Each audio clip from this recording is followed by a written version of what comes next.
Maybe they're in the same. He's talking to him already. Snyder is or Bradley? Snyder's talking to Bradley. Yeah. Snyder's mumbling something to him. He's done that in the past. So. Both men in the southpaw. Oh, that's interesting. Yeah, 10% of 10% of matchups. Bradley switching back to orthodox. The men tangle legs. When southpaws face each other, there's a little bit of a confusion on both their parts because it just feels a little different. Yeah, it's very switch. Very rare you get to practice that in the gym against a guy who's a natural southpaw. Switch to the high kick for Bradley, partially blocked by Snyder. Snyder looking cool, calm, collected. Bradley changing levels, feinting a lot. Big left kick. That was a nice kick by Bradley. Yeah, even though it was blocked, snazzy little sprawl. Beautiful sprawl. Hovering into the air on that sprawl. Yeah, athleticism on display. Cortez Bradley has shown 3 or 4 completely different change-ups and paces for that left kick. Make it 5. He's thrown 5 left kicks, all of them extremely different. I don't know how different they look to anyone else in the world, but I can tell you they're 5 completely different techniques. We've seen a pendulum kick, we've seen a big body, we've seen a step through, and we've seen him snap one out there. He's got a really interesting arsenal with his left leg. I wonder, can he make that left leg work from the front as well as he makes it work from the back? And it looks like he can. Yeah, I definitely. With the pendulum step and then a push kick. I love the push kick. Let's make it 6 different kicks now. He's thrown 6 different kicks with his left leg. Showing a lot of tools is Bradley. Yeah. So what should happen, strategically speaking, is that when Bradley starts moving that left leg, Snyder should react. Bradley, side to side. And Snyder is dangerous with those high kicks. He gets that foot up there very quickly, and there's a left hook blocked by Snyder. High and low with the jab goes Bradley, followed by some good, crisp boxing. And deep embrace. Yeah, Snyder really likes Bradley a lot right now. Beautiful work with the left kick from Bradley. Snyder waves off the stool. He says, I don't want to sit. Snyder chooses not to sit down. Bradley doing some excellent work with that left kick. From both stances, up the middle, fast, slow, with different styles of footwork. Just a very, very impressive variety of kicks. I like the digging push kick too. We saw that step kick and then the push, like kind of digging the toes up as you like land that kick into the solar plexus. Boy, does it ever. And it'll knock the wind right out of you. It catches wrong too.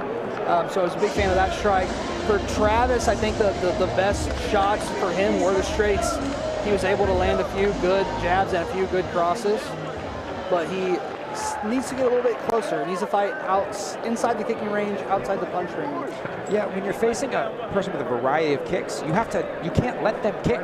Yes. You have to keep them on their back foot. Yeah, they either need to push them on their heels or you're stepping all the way out. You can't stand in front of him and let him throw kicks and then try to guess which one he's going to throw. So a lot of feinting here from Travis Snyder, followed by a low kick. Lands foot first. I bet that hurt Snyder quite a bit. Snyder's guard has been intact every time that Bradley has gone up top. Yeah, he's quick. His hands are low naturally, but he's quick to get it up right now, at least so far in the fight. Yeah, he's carried him low the whole time. And I remember that about Travis from MMA. He always had a great push kick, T kick, step in, front kick, however you want to throw it. I know there's 3 or 4 different ways to treat that kick. We view it as a spectrum. Yeah, that's what we talked about last time. Ooh, is that a slide or a glide? Yeah, you slide and you glide. What you doing, bro? I think he was gliding a little bit, which caused him to slide at the end. Bradley has done a great job gaining the respect of Snyder. Bradley's striking has come up a lot. I will say that. Like, I've seen this guy. Excellent defense. Blocking, shelling, shucking, jiving, spinning, rolling, and he's gone. Excellent defense on display from Bradley. So the reason they pause it there is the gloves touch the ground. If he was at home, if the gloves touch the ground, it is not the same as a knockdown. In this case, considered a slip. It could be. It can be a knockdown, yeah. In a different situation for sure. I believe that Snyder was looking for a spin kick but lost his footing. Yeah, maybe. So look how scary that left leg is now to Snyder. Yeah, he has to respect. Has to. And he can kind of take it off the table a little bit if he can come in a way where he's not inviting the front kick. Bradley's corner calling for 1-2, 1-2. And they give him some of it. Snyder doing a smart thing and pushing forward with his punches and then clinching at the end. I think Snyder caught him on the eye because when they came out, Cortez was closing, like trying to close and open his eyes a bunch, but it was only happening on one side. Ooh, Snyder throws a left hook that sends Bradley into his right. Travis was kind of chilling, and then all of a sudden it was time to throw with absolute bombs and power in the last minute. That could maybe have been the strategy in round one. We did see him try to close the gap in the short time, but we didn't see him kind of land as much as he was landing here. Bradley seems to be slowing down just enough for Snyder to start landing. Man, oh man.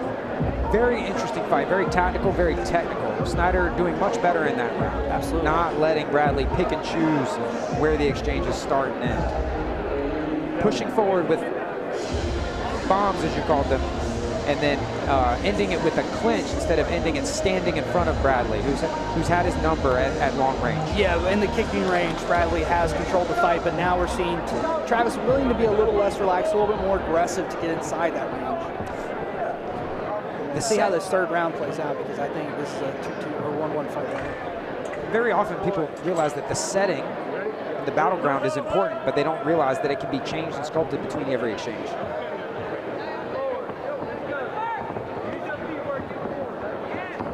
And Bradley has been controlling the battleground. Bradley has been picking and choosing when and where they have their exchanges. Yeah, except for at the end of that one, because Travis kind of forced the issue after he landed. So if he can do that more often. Yep. He just has to pick somewhere other than where Bradley wants at this point. Yeah. That's what's been giving him fits, is letting Bradley choose. It could be literally anywhere else, as long as it's not Bradley deciding. Round 3 back underway here at the Sports Center. Snyder, light on his feet, feinting, moving, milling his hands, and then a hard right hook. Biting down on his mouth guard and throwing his hands is Snyder. Snyder missing an opportunity to counter Bradley there as Bradley spins wildly out of control. Snyder's losing the kickboxing match, but he's winning the brawls. Yeah. And he's trying to make it a brawl more often. Bradley's defense is very sound as well. He's very slick, very elusive. Yeah, definitely has come up in skill in the boxing and head movement and defensive kickboxing levels since I last saw Cortez. Thus far for Snyder, though, he's either feinting or swinging.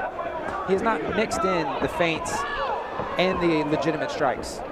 He'll feint, he'll feint. He's not feinting with intention, I guess. Right, really, feint and then go, or go and then feint. Yeah, people won't bite on feints if they never turn into real strikes. Yeah, or he is throwing full power strikes. Oh, good low kicks. Good series of inside low kicks from Snyder. Shannon, one of the boxing coaches from Modern Warrior, says if you land with a low kick, throw your hands and go. And then he threw 2 more and landed, nothing happened. So he's not maybe here in the corner. Bradley now answering with punches. Low kick, hard low kick from Bradley, and then a right hand. Right on the Schmied. That shield guard that Bradley's using has been very, very effective. And he twists with it as the punch lands to absorb more of the impact. Good check by Snyder. Look how long. Did you see how long on that last punch after the kick? You mentioned kick into punches. Everyone knows that you're supposed to punch into kick. Not everyone knows that you can kick into punches. Right. Did you see the length of that right hand from Bradley? Snyder again with the shenanigans. Another close fight. The excitement, the showmanship from Snyder. Very exciting. He ran over to hug Snake and he said, "It's Snake, my boy." The other team's coach. Snyder seems like a good dude, just happy to be around. Yeah, he's having a good time. When he's not throwing the leather from Japan to try and take your head off, he's a nice guy. What we saw is a varied and technical strategy from Cortez Bradley. Kicks to make people forget about the hands, and then you add the hands in, and then you put them together. A very good, sound, technical, sensible way to win a kickboxing match. 100p. Yeah, Travis Snyder utilizing feints, but not capitalizing on the opportunities of those feints. Fighters to the center of the cage. You looking for Marcelo? After 3 rounds of fighting, we go to the judges' scorecard. And your winner out of the red corner, Cortez Bradley. Got it right that time. The deal for Cortez Bradley. I think that round 2 was the difference maker for him. Big smile, hoists Get your bingo cards ready, folks. We've got Snake in the cage. You know that can only mean one thing. If you're playing Fight for It. One more, Jeff. Announcer bingo. I know you're anxiously awaiting. I got you, bro. One more, and then he's coming up.